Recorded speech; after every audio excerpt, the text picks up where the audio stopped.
నమస్తే, నేను Naresh. Welcome to స్వతంత్ర బిగ్ టాక్. తెలంగాణలో మరో నీటి యుద్ధానికి తెరలేమనుందా? అధికార విపక్షాలు మళ్ళీ ప్రాజెక్ట్ ఫైట్కు దిగుతున్నాయా? బీఆర్ఎస్ తీసుకున్న నిర్ణయం చూస్తుంటే ఈ సమరం తప్పదని స్పష్టమవుతోంది. నీటి పోరు పేరుతో కృష్ణా గోదావరి జలాలపై పోరాడాలని కేసీఆర్ నేతృత్వంలోని బీఆర్ఎస్ నిర్ణయించింది. నల్గొండ తరహాలో హైదరాబాద్లో భారీ బహిరంగ సభ నిర్వహించి ఆ తర్వాత అటు కాళేశ్వరము ఇటు నాగార్జున సాగర్ నుంచి నీటి పోరు యాత్రలు చేపట్టాలని భావిస్తోంది. అయితే ఇప్పటికే కాళేశ్వరం ప్రాజెక్టులు అవినీతిపై సమరశంఖం పూరించిన అధికార కాంగ్రెస్ పార్టీ బీఆర్ఎస్ తాజా నిర్ణయంపై ఎలా స్పందిస్తుందన్నది ఆసక్తికరంగా మారింది. అసలు బీఆర్ఎస్ పార్టీ నీటి పోరు లక్ష్యం ఏంటి? 10 ఏళ్లలో లేని గోదావరి కృష్ణా జలాల సమస్య ఈ 3 నెలల్లోనే పుట్టుకొచ్చిందా? బీఆర్ఎస్ నీటి పోరును కాంగ్రెస్ పార్టీ ఎలా ఎదుర్కోబోతోంది? ప్రాజెక్టుల్లో అవకతవకలనే ప్రధాన అస్త్రంగా కాంగ్రెస్ ఎంచుకుంటుందా, లేక బీఆర్ఎస్ను ఢీకొట్టేందుకు కాంగ్రెస్ కొత్త వ్యూహాన్ని రచిస్తుందా అన్న అంశాలపై ఇవాల్టి బిగ్ టాక్లో చర్చిద్దాం.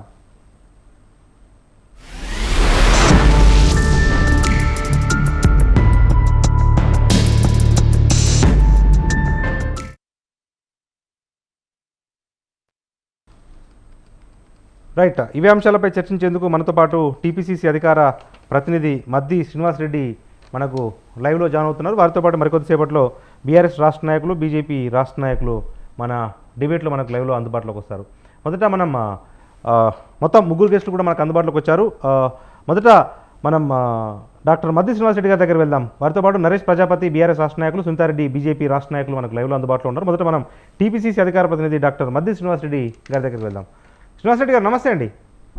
నమస్తే నరేష్ గారు, అదే విధంగా ఉన్నటువంటి పేర్లందరికీ కూడా నమస్కారం. సోమరెడ్డి ప్రజానికి కూడా నమస్కారం అండి. రైట్, శ్రీనివాసరెడ్డి గారు, మరోసారి మొన్న నల్గొండలో ఒక భారీ బహిరంగ సభను టీఆర్ఎస్ ఏర్పాటు చేసింది. ఇప్పుడు ఏకంగా ఉత్తర తెలంగాణ, దక్షిణ తెలంగాణలో 2 భారీ యాత్రలకు కూడా టీఆర్ఎస్ ప్లాన్ చేస్తుంది. ఎందుకంటే కృష్ణా జలాల్లో తెలంగాణ హక్కులను కోల్పోయే పరిస్థితి ఏర్పడ్డది కాంగ్రెస్ పాలనలో. అదే గోదావరిలో కాళేశ్వరంను కావాలనే, అంటే కాళేశ్వరంలో నీళ్లు నింపకుండా కావాలనే రైతులను కాంగ్రెస్ పార్టీ నష్టాలకు గురి చేస్తుంది అనేది ఒక ప్రధాన ఆరోపణతో మరొక పోరు యాత్రకు బీఆర్ఎస్ ప్లాన్ చేస్తుంది. ఏంటి కాంగ్రెస్ దీన్ని ఎట్లా చూస్తుంది, ఎట్లా ఎదుర్కోబోతోంది? ఇప్పుడు నరేష్ గారు అందరికీ నమస్తే అండి. KRMB Krishna river management board అనేది ఇప్పుడు కొత్తగా పెట్టింది కాదు. ఇప్పుడు కేఆర్ఎంబి మీటింగ్ జరిగింది కేవలం 2 సార్లే కాంగ్రెస్ పార్టీ అధికారంలోకి వచ్చినాక. ఫస్ట్ ఏమో జనవరి 17, 2024 నాడు మొదటి మీటింగ్ జరిగింది.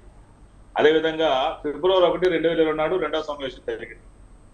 తెలంగాణ, ఆంధ్రప్రదేశ్ రాష్ట్రం 2 కూర్చున్నప్పుడు కూడా KRMB Krishna river management board ఏదైతే ఉందో దాని ప్రకారము ఒప్పందాల కోసం జరిగినటువంటి సమావేశం. ఆ సమావేశంలో కూడా కాంగ్రెస్ పార్టీ మొదటిసారి జరిగిన సమావేశం అంటే జనవరి 17, 2024 సమావేశంలో కాంగ్రెస్ పార్టీ ఆ ఒప్పందాల మీద ఏదైతే కృష్ణాకు సంబంధించిన నీటి పంపకాల అగ్రిమెంట్ మీద ఎలాంటి సంతకం చేయలేదు. క్లియర్ సోమరెడ్డి ప్రధానికని తెలియజేస్తున్నాను.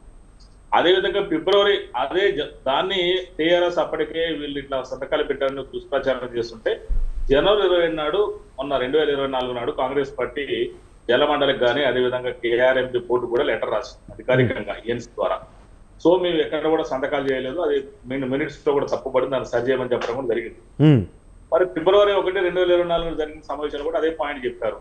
అది తెలుసుకోకుండా వాళ్ళ దగ్గర మినిట్స్ కాగితాలు పట్టుకుని టీఆర్ఎస్ గాలి లూపుకుంటా అంటే నాకు అనిపిస్తుంది ఇంత దారుణంగా ఉంటారా రాజకీయాలు, ఇంత దారుణంగా ఉంటాయా అనిపిస్తుంది. అంటే ప్రజలకు కనీసం నిజం చెప్పాల్సినట్టు ప్రధాన ప్రతిపక్ష పార్టీ మొన్నదాకా 10 ఏళ్ళు అధికారంలో ఉన్న పార్టీ ఏదో కాగితాలు ఇటు చూపించుకొని ఇవే సంతకాలు పెట్టారు చూడండి అని అంటే ఏంటి నాకు ఆశ్చర్యనిపిస్తుంది. అంటే ఎక్కడ కూడా సంతకాలు పెట్టలేదు. అది అఫీషియల్ కదా నరేష్ గారు, మన ఏదో మన ఇద్దరు మాట్లాడుకునేట్టు కాదు కదా. ఎక్కడ సంతకాలు పెట్టుకున్నా కూడా చూసారా, మేము వచ్చి ఇన్నాళ్ళు చేసినాము, 10 ఏళ్ళు కాపాడినాము కృష్ణా రివర్ మేము కాంగ్రెస్ పార్టీ వచ్చి 10 రోజులు కానీ నెమ్మడం ఒక చెప్పేసింది అన్నారు. ఎలక్షన్ల ముందు జగన్ గారు నాగార్జున సాగర్ ఒక స్టెంట్ చేసింది. ఎందుకు చేశారు ఆ స్టెంట్? తెలంగాణ ప్రజానికి అందరికీ తెలుసుకున్నారు. కేసీఆర్ గాని జగన్ గారు కానీ ఇద్దరు ఒక లోపాయకారంగా వాళ్ళిద్దరు రహస్య స్నేహితులు. అక్కడ బీజేపీ తోటి జగన్ గారు స్నేహం చేస్తుంటే వీళ్ళు టీఆర్ఎస్ ఇక్కడ బీజేపీ తోటి వీళ్ళు సావాసం చేస్తారు. మీరు మాట్లాడుకొని మీరు దొంగలకు కూడా పలుకొని దొంగలు ఊరు పంచుకున్నట్టుగా మీరు తీసుకొని కాంగ్రెస్ పార్టీ బదనం చేయడం. అందుకనే మా ప్రభుత్వం కానీ తెలంగాణ ప్రభుత్వం ఏదైతే కాంగ్రెస్ ప్రభుత్వం చాలా స్పష్టంగా చెప్పింది, ఎక్కడ కూడా కృష్ణా రివర్ మేనేజ్మెంట్ బోర్డు మీద కాంగ్రెస్ పార్టీ అధికారంలోకి వచ్చినాక ఎక్కడా సంతకాలు చేయడం చాలా అఫీషియల్ గా రాష్ట్ర అధికార ప్రతినిధులు చెప్తున్నారు. ఏదైతే గాలి కాగితాలు చూపించుకొని గాలి గుప్తుందో టీఆర్ఎస్ అంతా గాలి కబుర్లని కూడా ఈ సందర్భంగా స్పష్టం చేస్తుంది. ఇవాళ మీరు 2015 నుంచి కేఆర్ఎంపీ ఒప్పందాలు మాట్లాడుకుంటూ మీటింగ్లు పెట్టుకుంటూ మీరు రాసుకుంటూ వచ్చింది మీరు టీఆర్ఎస్ ప్రభుత్వం అధికారంలో ఉన్నప్పుడు. కాంగ్రెస్ పార్టీ తొందరపడి ఎక్కడ సంతకం పెట్టలేదు. అవన్నీ పరిశీలించారు కదా, మొన్ననే కాదండి అధికారంలోకి వచ్చింది. ఊరినే సంతకాలు పెట్టేది కాదు కదా. ఇవన్నీ ప్రభుత్వాలు అంతరాష్ట్రాలకు సంబంధించిన జలమండలి ఉంటాయి, వాళ్ళ జలమండలి ఉంటుంది. మీరు అడ్వకేట్ కాబట్టి చాలా రకాలు ఉంటాయి దాంట్లో. సంతకం పెట్టి ఇంటికి వచ్చి ఉండదు అది. అవన్నీ చూడాలి కదా నరేష్ గారు. అన్ని వదిలిపెట్టి మరి ఇక మన నిరంజన్ రెడ్డి గారు మన మాజీ వ్యవసాయ శాఖ మంత్రి గమ్మదిగా కామెడీగా మాట్లాడతారు. ఆయన ఏదో నాట బొంగలు పడ్డాయట. మేము రైతు కుటుంబం నుంచి వచ్చిన పొలానికి కాడ బొంగలు పడ్డట్టు పడదు, ఏం లేదు అంత చంద్రాకారంలో పెరిగిన కట్టగడితే అది అయిపోతుంది అనేది. అంటే మరి ఆయన అంత అనుభవం కలిగిన మా ఊరు కూడా వచ్చాడు గొల్లపాడు కమ్మూరు. ఆయన అంత ఈజీగా మాట్లాడుతుంటే నాకు కామెడీ అనిపించింది. అసలు ఎంత బొంగలు పడ్డాయని చెప్తున్నాడంటే, ఎంత మన పొలానికి బొంగలు పడ్డదాన్ని గండి పడ్డది అక్కడ ప్రాజెక్ట్ డ్యామేజ్ అయ్యేదానికి లింక్ పెట్టిందంటే నాకు అంత కామెడీ అనిపించింది. మరి అవగాహన రాకుంటుంటే ఆయన కూడా మంత్రి చేసి మరి సాక్షాత్తు వ్యవసాయ శాఖ మంత్రి ఉన్నప్పుడు ఆ గోళ్లపాడు కమ్మూరు మండలం ఆ రోజు వచ్చినప్పుడు మా ఊరు వచ్చినప్పుడు నేను మెమోరాండం కూడా జారీ ఇచ్చాను ఆ రోజు అధికార ప్రతినిధి. మరి అంత ఈజీగా మాట్లాడుతున్నారు. వాళ్ళకి ఏపటి అవగాహన ఉంది. మీరు సొంతరెడ్డి ప్రధానిగా కూడా ఈ సందర్భంగా చేసుకోవాలి. అంత పెద్ద ప్రాజెక్ట్ ఇప్పుడు మీరు చూపిస్తున్నారు సొంతరెడ్డి. అంత పెద్ద ప్రాజెక్ట్ కి ఆ పియర్స్ ఏదైతుందో, పియర్స్ అంటే పిల్లర్స్ అంటారు జనరల్ ఇంగ్లీష్ లో మనం. మరి ఆ పిల్లర్స్ ఖరాబ్ అయితే అవి ఏమీ కాదట. ఏదో పెరుగులు పెట్టి అంటే ఏముంది అలా పెద్ద అన్నట్టు చెప్తున్నారు. మరి కాబట్టి అయితే ఎంత అవినీతి రాహిత్యము ఇలా జరిగింది, ఎంత జరిగిన అవినీతి కప్పిపుచ్చుకున్న ప్రయత్నం తప్ప ఏం లేదు. ఎప్పుడైతే కాంగ్రెస్ పార్టీ కాళేశ్వరం ప్రాజెక్ట్ అని అవినీతిని చూపిస్తుందో కావాలనే కేఆర్ఎంఏ చూపిస్తుంది. కాంగ్రెస్ కేఆర్ఎంపీ సంతకం పెట్టిందని కాంగ్రెస్ పార్టీ ఎక్కడ ఎప్పుడు కూడా కేఆర్ఎంపీ మీద తెలంగాణ ప్రభుత్వం సంతకం పెట్టడం చాలా స్పష్టంగా తెలియజేస్తున్నారు. రైట్. మనతో పాటు బీఆర్ఎస్ రాష్ట్ర నాయకులు నరేష్ ప్రజాపతి గారు ఉన్నారు. నరేష్ గారు నమస్తే అండి. నమస్తే అండి. రైట్. ఏంటి సార్ అంటే మొన్న అసెంబ్లీలోనే ఈ రెండు అంశాలపై వాడివేడిగా చర్చ జరిగింది. కేఆర్ఎంబీ ప్రాజెక్టులకు సంబంధించి కేఆర్ఎంబీ బోర్డుకు తెలంగాణ ప్రాజెక్టులను అప్పగించము అని చెప్పి అసెంబ్లీలో ఒక తీర్మానం జరిగింది. ఇక కాళేశ్వరానికి సంబంధించి కూడా నేషనల్ డ్యామ్ సేఫ్టీ అధికారులు వస్తున్నారు కాబట్టి నీళ్లు నింపడం లేదు అని చెప్పి ప్రభుత్వం చెప్తుంది. అయినప్పటికీ ఈ రెండు అంశాలను ఎత్తుకొని బీఆర్ఎస్ ఒక పోరుయాత్రకు ప్లాన్ చేయడం వెనుక ఆంతర్యం ఏంటి? ఇక్కడ ఒకటే అండి, బీఆర్ఎస్ పార్టీ అధికారంలో ఉన్నా ప్రతిపక్ష పార్టీలు ఉన్నా ఎప్పటికీ మాకు కావాల్సింది తెలంగాణ ప్రజల సంక్షేమం గురించే మేము చేసేది. ప్రతి ఉద్యమమైనా, నాటి ఉద్యమమైనా, నేటి తెలంగాణ పునర్నిర్మాణంలో అయినా సరే తెలంగాణ ప్రజల ఆకాంక్షల కోసం పనిచేయడం కోసమే టీఆర్ఎస్ పుట్టింది. అది ఆ ఆకాంక్షల కోసమే బీఆర్ఎస్ పార్టీగా అవతరించింది. అదే రకంగా మేము ముందుకు పోవడానికి సిద్ధంగా ఉన్నాం. అయితే ఈరోజు నేను ఒకటి అడుగుతా ఉన్నాను.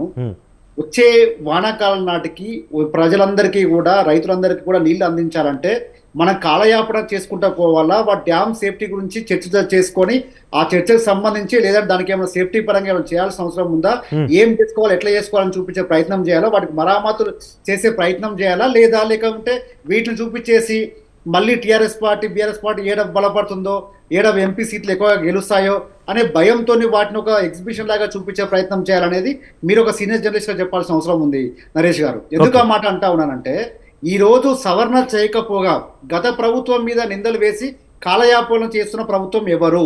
రైతుల సంక్షేమం కోసం ఒక పక్క రైతులు వచ్చినటువంటి పొలాలని నీళ్లు లేక ఈరోజు మొత్తానికి బర్లకు వాటికి వీటికి వదిలేసినటువంటి పరిస్థితి ఈరోజు నల్గొండ జిల్లా ప్రాంతంలో ఉంది, కృష్ణా డెల్టాలో ఉందంటే దానికి కారకులు ఎవరు? ఈ సమస్య పరిష్కారం చేయడం కోసము కేవలం కక్షపూరితంగా చేసే వైఖరిని మేము ఎండగడతా ఉన్నాము. నిజంగా మీకు చిత్తశుద్ధి ఉంటే ప్రజలకు, రైతులకు ఏ రకంగా మంచి చేయాలి, రైతులకు నీళ్ళు ఏ రకంగా ఇవ్వాలి, ఉన్న నీటిని ఏ రకంగా డ్యామ్ నుంచి తీసుకొచ్చే ప్రయత్నం చేయాలి, లిఫ్ట్లు కానివ్వండి. గోదావరి విషయమే కాదు, కృష్ణ విషయంలో కూడా, కృష్ణా విషయంలో ఈరోజు కాంగ్రెస్ పార్టీ ఏం చెప్తా ఉంది? కిరణ్ కుమార్ రెడ్డి గారు చేసిన జీవోని చూపించే ప్రయత్నం చేస్తూ ఉంది. కిరణ్ కుమార్ రెడ్డి గారు ఆ రోజు ఎవరి కోసం ప్రయత్నం చేశారు, ఎవరి ఆకాంక్షల కోసం ప్రయత్నం చేశారు, ఎవరి ప్రాంత అభివృద్ధి కోసం ప్రయత్నం చేశారు మనందరూ కొత్తగా చెప్పాల్సిన అవసరం లేదు. ఆనాడు ఆ రకంగా ఉంది కాబట్టి తెలంగాణ ఉవ్వెత్తున ఎగిసిపడింది, తెలంగాణ ఉద్యమం జరిగింది, తెలంగాణ రాష్ట్ర సాధన చేసుకోగలిగినాం. ఇప్పటికీ కూడా మనం అదే రకంగా చేసుకుంటూ పోతూ ఉంటాము, మేము అట్లే చేసుకుంటూ పోతూ ఉంటాం. మీ పార్టీని మేము కేసీఆర్ గారిని అప్రతిష్ట పాలు చేసుకోవడం ప్రయత్నం చేస్తూ ఉంటే మాత్రము మేము ప్రధాన ప్రతిపక్షంగా ఉన్నా, అధికారంలో ఉన్నా, మేము ప్రజల కోసం పనిచేసే పార్టీగా మాత్రం మేము ఊరుకునే ప్రసక్తి లేదు. మాకు ఉద్యమాలు కొత్త ఏం కాదు, మాకు పదవులు శాశ్వతం కాదు. పదవులు ఇంకొక విషయం, పదవులను తునప్రాయంగా వదిలేసిన పార్టీ దేశంలో ఏదైనా ఉందంటే అది బీఆర్ఎస్ పార్టీ మాత్రమే. ఎక్కువ సార్లు రాజీనామాలు చేసింది మేమే, కేంద్ర మంత్రి పదవులకు రాజీనామా చేసింది మేమే, ప్రభుత్వాల మీద ఒత్తిడి తీసుకురావడం కోసం ఎంతటి సాహసానికైనా ఒడిగట్టిన ప్రభుత్వాలు లేదా పార్టీలు మాయ కాబట్టి మాకు ఇవన్నీ కొత్త ఏం కాదు. వాళ్ళు ఎన్ని ఆరోపణలు చేస్తున్నప్పటికీ కూడా ఈరోజు ఖచ్చితంగా కూడా బీఆర్ఎస్ పార్టీ అనేది తెలంగాణ ప్రాంతానికి శ్రీరామ రక్ష. ఆ బీఆర్ఎస్ పార్టీని కాదనుకుంటే రేపు మన వాయిస్ వినిపించే వాయిస్ ఉండదు. కాబట్టి ప్రజలందరూ కూడా ఎంపీ ఎలక్షన్లో బీఆర్ఎస్ కు పట్టం కట్టేందుకు సిద్ధమవుతున్నారు. కాబట్టి ఏం చేయాలో అర్థం కాక ఈరోజు మళ్ళీ ఒక బురద పోసే ప్రయత్నంలో ఈరోజు రేవంత్ రెడ్డి గారు ఆ ప్రభుత్వం ఉంది తప్ప ప్రజల కోసం ఆలోచించే పరిస్థితి లేదు. మేము దాన్ని చూస్తా ఉన్నాం. ఇంకొక విషయం ఈరోజు అన్నారంలో విషయంలో కానివ్వండి, వారు మాట్లాడుతూ ఉన్నారు. అవును, నిరంజన్ రెడ్డి గారు చెప్తా ఉన్నారు, మేము చెప్పిన సూచనలు మీకు సరిపోలేదు అనుకోండి, మీ దగ్గర ఉన్నటువంటి ఎవరైతే నిపుణులైతే ఇంజనీర్లు ఉంటారు కదా, ఆ నిపుణుల ప్రకారంగా సమీక్షలు ఎందుకు చేయలేకపోయారు, ఈ రోజు వరకు కూడా ఎందుకు చూపించలేకపోయారు అంటే ఎంత తొందరగా అది క్యూర్ అయిపోతే బీఆర్ఎస్ పార్టీకి మళ్ళీ పేరు వచ్చే అవకాశం ఉంది. కాబట్టి దాన్ని ఒక కుట్రపూరితంగా దాన్ని విధ్వంసం చేసే ప్రయత్నం చేస్తూ ఉంది ఈరోజు కాంగ్రెస్ పార్టీ. ఈరోజు ప్రజలందరికీ అర్థమైంది, ప్రజలందరూ తిరగబడతా ఉన్నారు, ప్రజలు చెప్తా ఉన్నారు వాటిని మరామతులు చేపించే ప్రయత్నం చేయండి. డ్యాములు అయితే గతంలో మీరు పరిపాలన చేసే క్రమంలో కడెం ప్రాజెక్టులు లేదా ఇంకా చాలా డ్యాములు మనకు వరదలో కొట్టకపోయిన సందర్భాలు చాలా ఉన్నాయి. ఇది కొత్త ఏం కాదు, దేశంలో కొత్త కాదు, ప్రపంచవ్యాప్తంగా ఇది కొత్త ఏం కాదు. ఒక రెండు పిల్లలు జరిగితే వాటికి సంబంధించినటువంటి వాటిని రిపేర్లు చేయగలుగుతామా లేదా ఇంకేం చేయగలుగుతాం సొల్యూషన్ అనేది వాటిని చూపించే ప్రయత్నం చేయండి. ప్రజలంతా వేడుకుంటా ఉన్నారు. కానీ ఈ పార్టీ నాయకులకు మాత్రం కావాల్సింది ఏంటంటే చిన్నదాన్ని అంటే భూతద్దంలో పెట్టి చూపించే ప్రయత్నం చేసి వీరికి ప్రభుత్వం అంటే గతంలో జరిపిన ప్రభుత్వాల మీద నిందలు వేసి ఆ ప్రభుత్వం అప్రతిష్ట పాలు చేసే ప్రయత్నం చేస్తా ఉన్నారు. కానీ అది అంతా హర్షించారు. ఖచ్చితంగా అందరికి తెలిసిపోయింది కాబట్టి వాళ్ళు ఎన్ని కుట్రలు పడినా ఏం చేసినా కూడా ప్రజలంతా బీఆర్ఎస్ పార్టీ వైపు కేసీఆర్ వైపు చూస్తా ఉన్నారు. Right okay. మనతో పాటు బీజేపీ రాష్ట్ర నాయకులు సునీతారెడ్డి గారు ఉన్నారు. వారి అభిప్రాయం తెలుసుకునే ముందు మన బిగ్ టాక్లో స్మాల్ బ్రేక్ తీసుకుందాం. ఎందుకంటే తెలంగాణలో మరోసారి నీటి యుద్ధాలు జరగబోతూ ఉన్నాయి.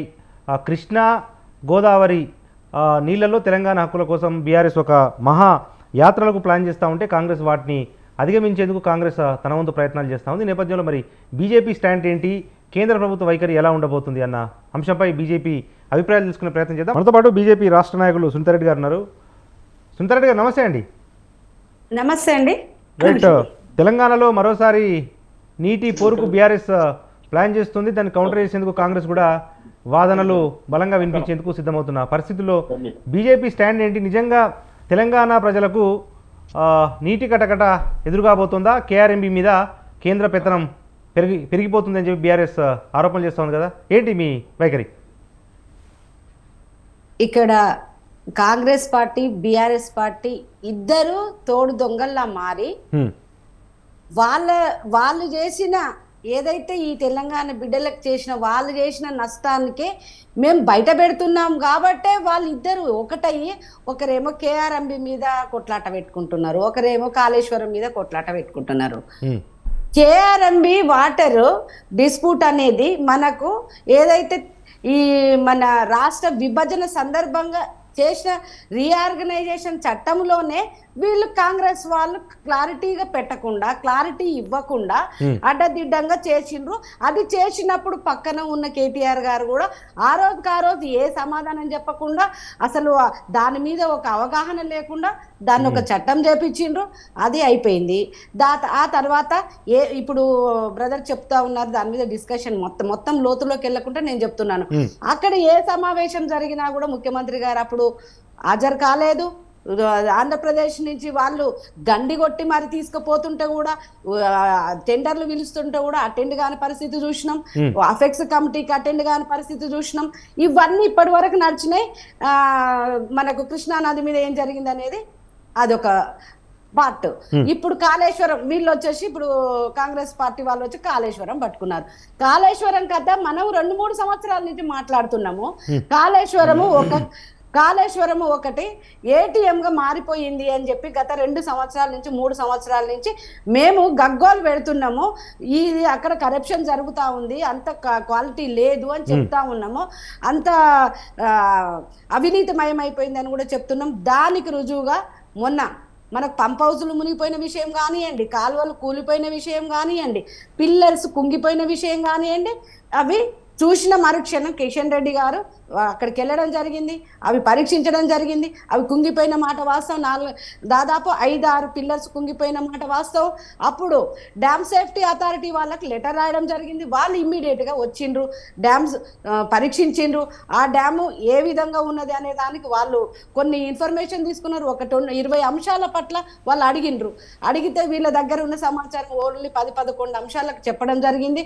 అప్పుడు వాళ్ళు ఏం నిర్ణయం తీసుకున్నారంటే ఇది 2019లోనే ఈ విధంగా వచ్చింది, క్రాక్స్ వచ్చినాయి, దాన్ని మెయింటెనెన్స్ కూడా పట్టించుకోలేదు, దానికి కనీసం మెయింటెనెన్స్ కూడా ఇవ్వలేదు అనేది వాళ్ళు చెప్పడం జరిగింది.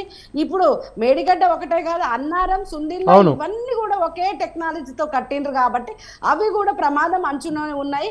ఇప్పుడు దీంట్లో నీటి నింపితే ఇది ఇంకా ప్రమాదం అవుతుందని చెప్పి సూచనలు చేసిండ్రు. ఆ సూచనలకు అనుగుణంగా వాటర్ కూడా మనం మొత్తం వదిలేసినాం. 10 TMCల వాటర్ మనం సముద్రం పాలు చేసేసినాం. ఇప్పుడు ఇక్కడి నుంచి ఎతకపోతేందుకు కరెంటు ఛార్జీలు, అక్కడి నుంచి వదిలేందుకు కరెంటు ఛార్జీలు, ఈ విధంగా అవినీతి మయమైపోయిన కాళేశ్వరం. ఈ విషయంలో రెండోది, కాంగ్రెస్ పార్టీకి ఇవన్నీ తెలిసినప్పుడు ఎలక్షన్ల ముందలా ఏమన్నారు రేవంత్ రెడ్డి గారు, నా దగ్గర కంప్లీట్ సమాచారం ఉన్నది, ఆ సమాచారాన్ని నేను మీకు ఇస్తాను. మీరు కిషన్ రెడ్డి గారిని అడిగారు, మీరు వచ్చేసి అమిత్ షా గారి దగ్గర అపాయింట్మెంట్ తీసుకోండి, ప్రధానమంత్రి గారి దగ్గర అపాయింట్మెంట్ తీసుకోండి, నేను తీసుకుపోయి ఇవి ఇస్తాను, సిబిఐకి ఆదేశించండి, సిబిఐ ఎంక్వైరీ కావాలి, నేను వస్తాను, ఒకవేళ నా దగ్గర డాక్యుమెంటేషన్స్ ఇస్తాను, నేను ప్రూవ్ చేస్తాను, ప్రూవ్ చేయకుండా రాజకీయాలకు కూడా దూరం అయిపోతానని కూడా చెప్పిండ్రు. ఇప్పుడు ఏమైంది, నిన్న అసెంబ్లీలో చూస్తే ఇక మొత్తం ఒక డ్రామా. వీళ్ళకేంటి అంటే ఇక్కడ ఆ 6 గ్యారంటీస్ మీద చర్చ జరగకూడదు, వాళ్లకు చేసిన నష్టం మీద చర్చ జరగకూడదు. ఈ తెలంగాణని 6,70,000 కోట్లు తెలిసి అప్పు జరిగింది. ఇప్పుడు ఇంకా వీళ్ళు ఇవన్నీ తీస్తుంటే మనకు కనిపించింది ఏంది, కాగు నివేదికను కానివ్వండి, ఇగో అన్ని శాఖలలో అవినీతి, ఒక్క శాఖని కాదు, ఇందు గలడు అందు లేడని సందేహం వలదు, అన్ని శాఖలలో అవినీతి మయమే అని చెప్పేసి మనము కాగు నివేదిక తేల్చింది. ఇన్ని విధాలుగా కాగు నివేదిక తేల్చినాక యాక్షన్ తీసుకుంటారా?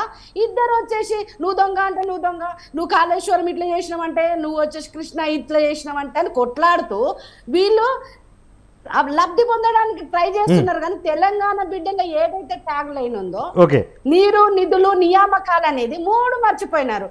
నీళ్లు మర్చిపోయినారు, వాళ్ళు ఒక నష్టం చేసినారు, వీళ్ళు ఒక నష్టం చేసినారు. ఇక నిధుల విషయానికి వస్తే మొత్తం తెలంగాణని మొత్తం అప్పుల కుప్ప చేసిపోయిన పరిస్థితి మనం చూసినాము. ఇప్పుడు ప్రజల్లో ఈ 6 గ్యారంటీలు అడుగుతారు, లేదంటే దేశవ్యాప్తంగా కాంగ్రెస్ పరిస్థితి ఏ విధంగా దిగజారిపోతుంది, INDA కూటమి ఏ విధంగా విచ్ఛిన్నం అయిపోయింది, అన్ని రాష్ట్రాలలో వాళ్ళ మిత్రులు ఏ విధంగా దూరం అవుతున్నారు, ఇంకా చెప్పుకోవడానికి ఏ అంశం లేదు. ఎందుకంటే నిన్నటి వరకు సార్ 6 గ్యారంటీలు ఇస్తాం, 5 గ్యారంటీలు ఇస్తాం, 6 వేలం పాట లాగా పాడి ఆ వేలం పాటని ఇప్పటి వరకు కూడా ఇంకా 100 రోజులని ఇంకొక 15 రోజులలో ఇప్పటికి ఆల్రెడీ 80 days దాటిపోయింది. ఇంకో 10 రోజులు 15 రోజుల్లో అయితే అది కూడా అయిపోతుంది, ఎలక్షన్ కోడ్ వస్తుంది. ఇదంతా టైం పాస్ వ్యవహారం అండి.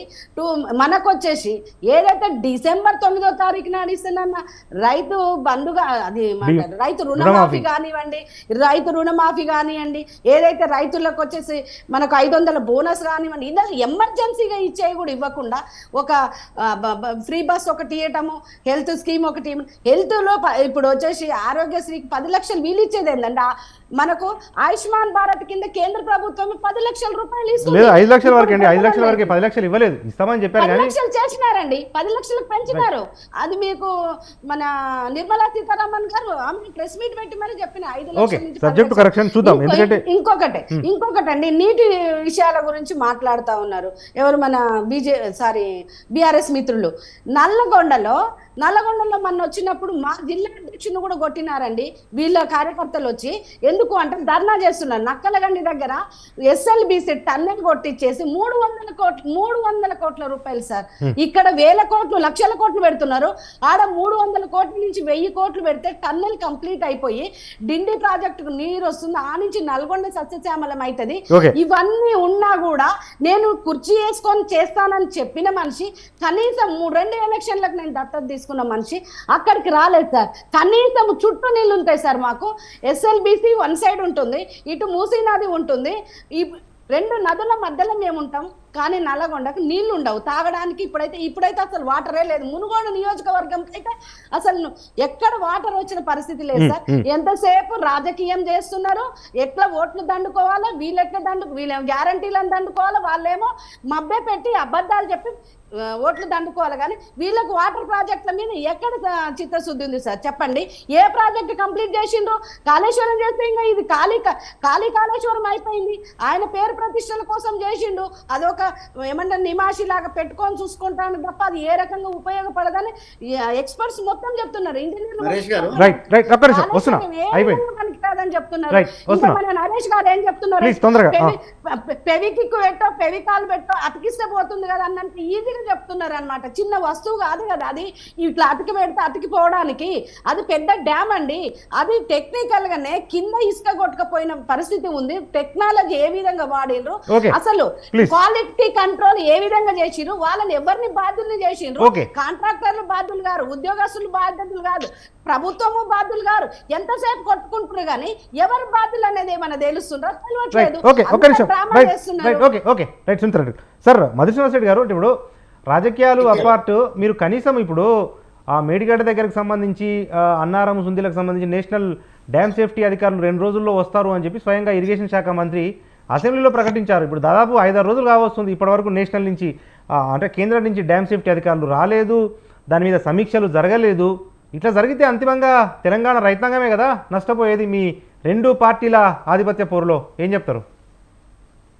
ఇప్పుడు నరేష్ గారు ఇందాక చెప్పారు. ఇప్పుడు ఆయన ఏమన్నారంటే, మన నరేష్ గారు ఉన్నారు, బీఆర్ఎస్ నరేష్ గారు ఏమన్నారంటే, మేము ఉద్యమాలు చేయడం సిద్ధంగా ఉన్నాం అని చెప్పారు. వాళ్ళకి ఉద్యమ పార్టీ అని మరి నరేష్ గారికి బీఆర్ఎస్ వారికి మళ్ళీ 10 ఏళ్ల తర్వాత మళ్ళీ గుర్తొచ్చింది.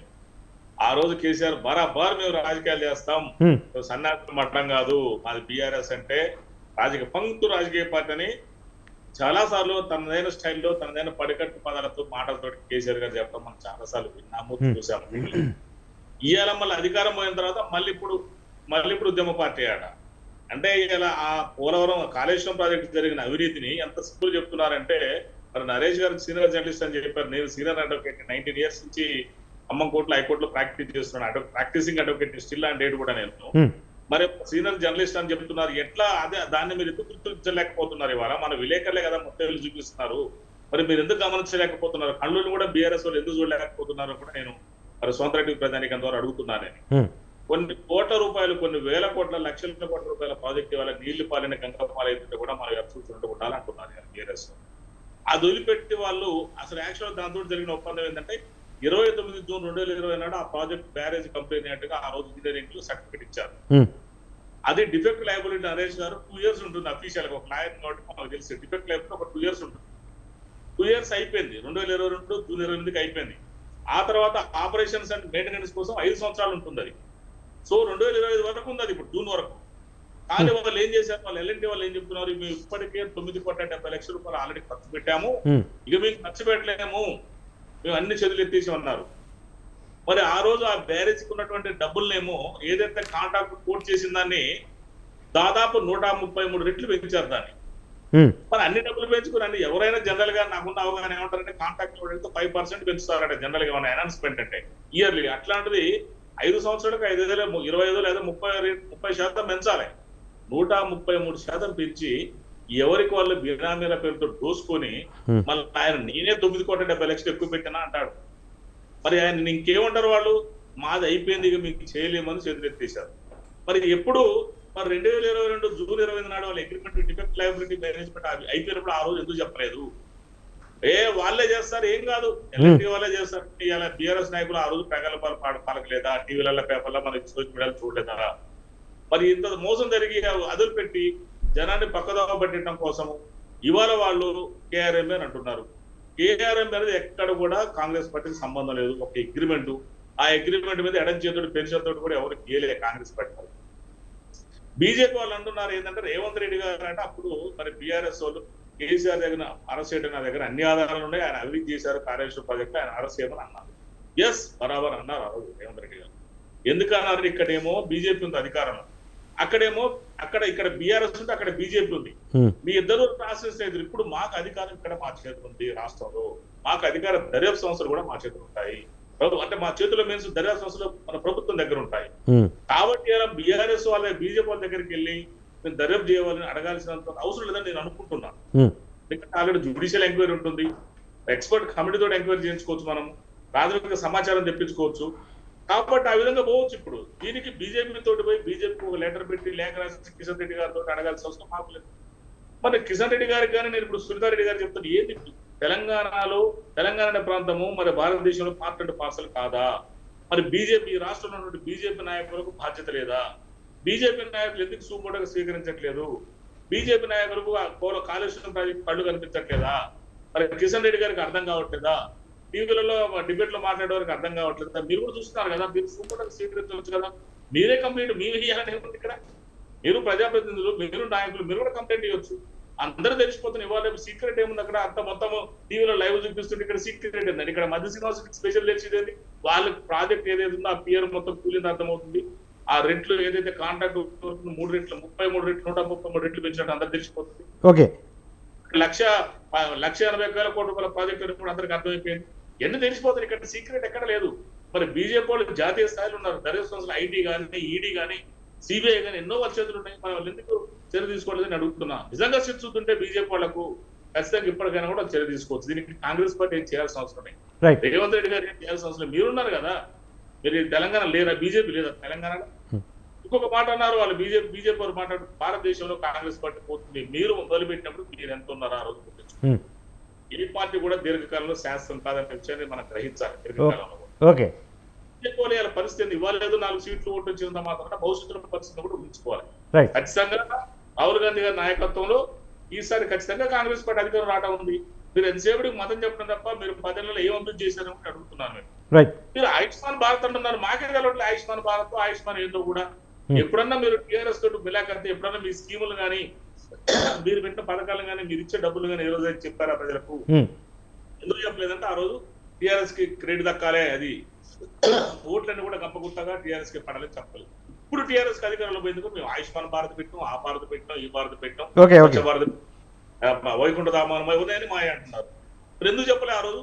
ఆ రోజు చెప్పుకోవాలి, మీరు క్లైమ్ చేసుకోవాలి. మీరు ఉన్నాయి చెప్పాల్సిన బాధ్యత మీలో లేదా?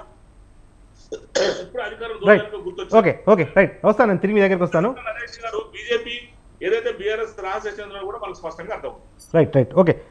బీఆర్ఎస్ రాష్ట్ర నాయకులు నరేష్ ప్రజాపతి గారు ఉన్నారు.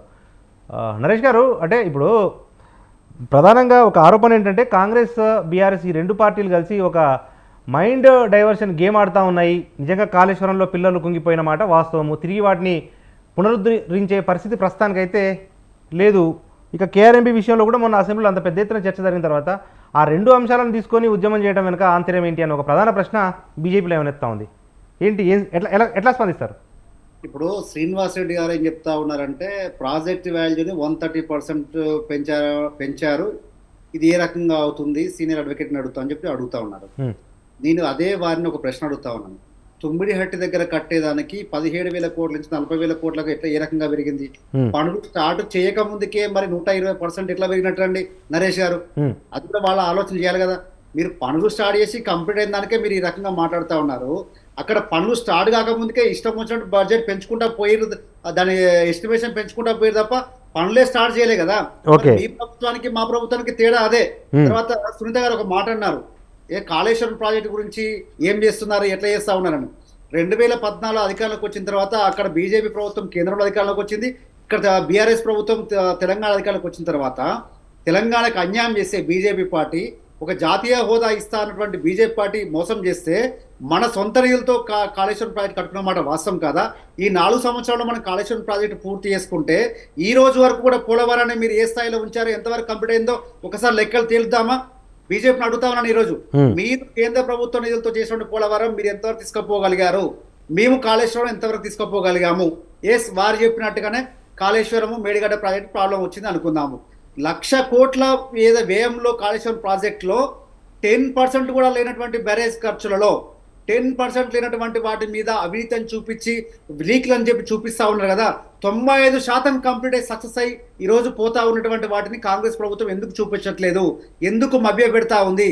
ఒక రంగనాయక సాగర్కి ఎందుకు తీసుకోపోవట్లేరు, మల్లడ సాగర్కి ఎందుకు తీసుకోపోవట్లేరు, టన్నెల్ ఎందుకు చూపించట్లేదు, పంప్ సెట్లు ఎందుకు చూపించట్లేదు?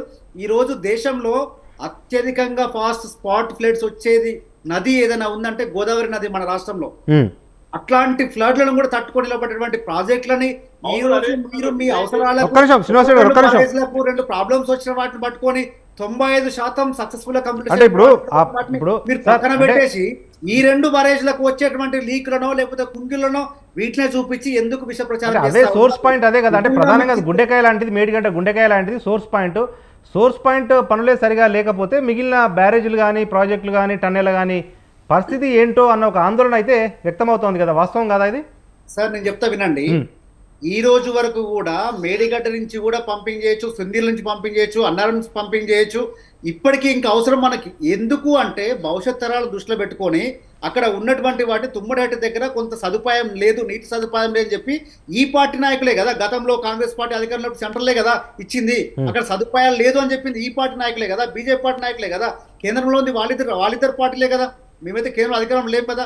మరి వారు చెప్పినటువంటి వాటిని పట్టుకొని ఈరోజు గతం అంటే మనం భవిష్యత్తు గురించి ఆలోచించి ఫ్యూచర్లో ఎట్టి పరిస్థితుల్లో మనకు ప్రాబ్లం రాకూడదని చెప్పి కాళేశ్వరాన్ని మేడిగడ్డ వరకు మార్చుకొని మనం ఎత్తిపోతల ద్వారా మేడిగడ్డ నుంచి సుందిల్లా నుంచి అన్నారం సుందిల్లా ఇట్లా ఈ రకంగా మనం చేసుకుంటా పోతా ఉండి సక్సెస్ఫుల్గా కంప్లీట్ అయిన వాటిని ఈరోజు చిన్న విషయాన్ని నేను ఏమంటా ఉన్నానంటే జరిగిన వ్యయం ఎంత, ఆ ప్రాజెక్టు డ్యామ్కి అయిన వ్యయం ఎంత, దాంట్లో ఎంత పర్సెంట్ వ్యయము, ఎంత పర్సెంట్ ఈరోజు నష్టం జరిగిన దానికి మనం ఏం చెప్తా ఉన్నాము, ఆ 95% సక్సెస్ రేట్ని ఎందుకు మనం ప్రజలకు చూపించలేకపోతా ఉన్నాము అంటే ఒక భయము.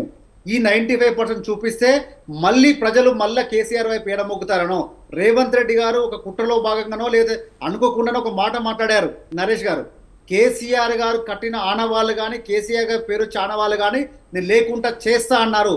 కాబట్టి ఈరోజు ఒక కుట్రలో భాగంగా మేడిగడ్డలు లేకుండా చేయడము, అన్నారం లేకుండా చేయడము, దాన్ని ఇంకా కొంచెం ఇబ్బంది అయ్యేంత వరకు వెయిట్ చేసి దాన్ని ఫ్లడ్స్ వచ్చి దాన్ని ఇబ్బందికరంగా అయ్యేంత వరకు చేసే ప్రమాదం ఉంది. కాబట్టి ఈరోజు రైతులు ఈరోజు అడుగుతా ఉన్నారు, మేము అడగట్లే, మీరు రైతులంతా కూడా ఈరోజు ఒక చిన్న ఎగ్జాంపుల్ చెప్తా సునీత గారికి. ఈరోజు ఇంతమంది వారు అంత మాట్లాడారు కదా, మనము ఒరిస్సాలో ఒక రైల్వే యాక్సిడెంట్ చూసినాం. రైల్వే యాక్సిడెంట్ అయిన తర్వాత వాటి మరామత్తులు వాటి అక్కడ ఉన్నటువంటి క్షతగాతులు తీసుకెళ్లి హాస్పిటల్కి వెళ్ళడం అవి చేసిరా. మొదటగా ఎవరు తప్పు జరిగింది ఏం జరిగిందని ఎంక్వైరీ చేసిరా నరేష్ గారు? యాక్సిడెంట్ జరిగినప్పుడు అక్కడ ఉన్నటువంటి క్షతగాతులను కాపాడుకోవాలి, అక్కడ నష్టం జరగకుండా జన నష్టం జరగకుండా అక్కడ ఎక్కడా కూడా నష్టం జరగకుండా మనం ప్రయత్నం చేస్తామా? ఇక్కడ జరిగిన తప్పుకి ఎవరు కారకులు అయ్యేంత వరకు దాన్ని అట్లా పక్కన పెడతామా? దాన్ని ఆలోచన చేయమంటావునా నేను. అంటే ఆ రకంగా మనం రైతులను కాపాడుకోమంటున్నాం.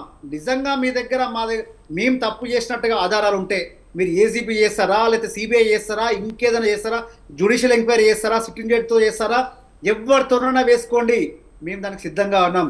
కానీ రైతుల ధన ప్రాణ మానవతో ఆడుకోకండి, రైతుల దాంతో మీరు ఇబ్బంది పెట్టకండి. రైతులు ఈరోజు ఒక పొజిషన్లో ఉన్నారు. గత ప్రభుత్వం లాగా మందు కట్టల కోసమో పంట మందుల కోసమో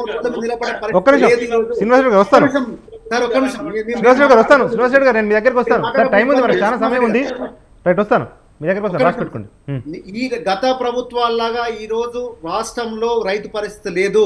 అది నీకు చెప్పిన మాట కాదు, కేంద్ర ప్రభుత్వ నివేదికలు తీసుకోండి. ఈరోజు ఉన్నటువంటి కొనుగోలు సంస్థలు వాటి స్టాటిస్టికల్ కౌంట్ తీసుకోండి.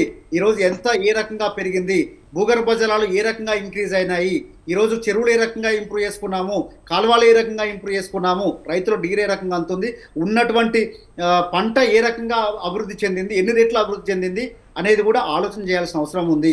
ఇవన్నీ చేయకుండా గతంలో మాదిరిగా మీ కాంగ్రెస్ పార్టీ గతంలో మేము ఏం చెప్తా నమ్మిరు ప్రజలు అనుకుంటే పొరపాటది. ఇప్పుడు చాలా చైతన్యవంతమైనది. ఈరోజు మీడియా ద్వారా కానివ్వండి, సోషల్ మీడియా ద్వారా కానివ్వండి, ప్రతి అంశం ఈరోజు ప్రజలకు చేరుతా ఉంది. మేమేదో చెప్పేసి మీ మీద బురద జల్లే ప్రయత్నం చేస్తాము, కేసీఆర్ మీద నెగిటివ్ తీసుకొస్తాము అని చెప్పి ఇంకా కొన్ని రోజులు కాలం గడుపుతా అంటే మాత్రం అది చెల్లుబాటు జరగదు.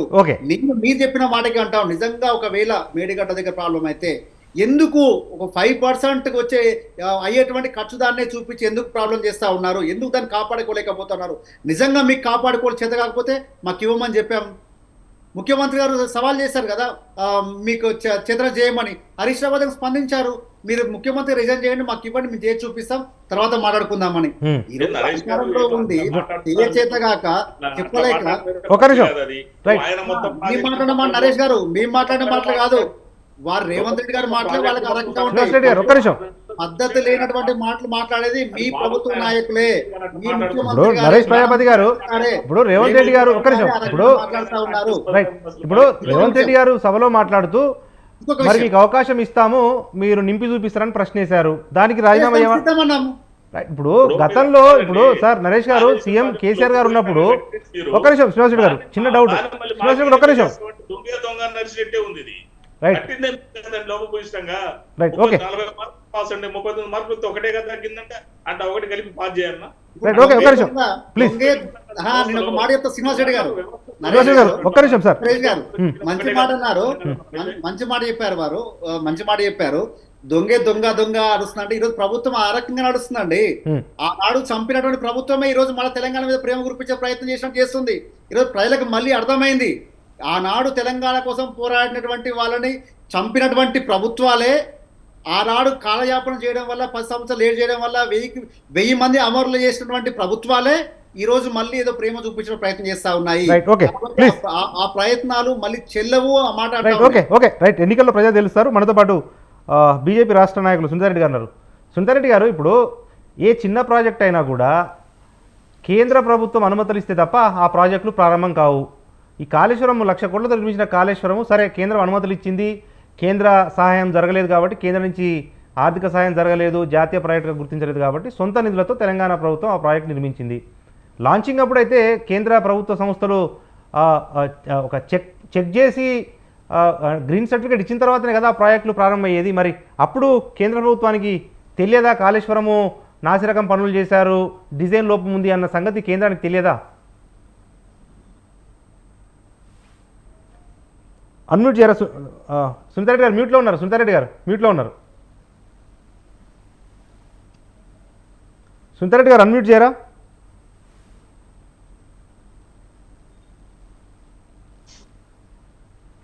హలో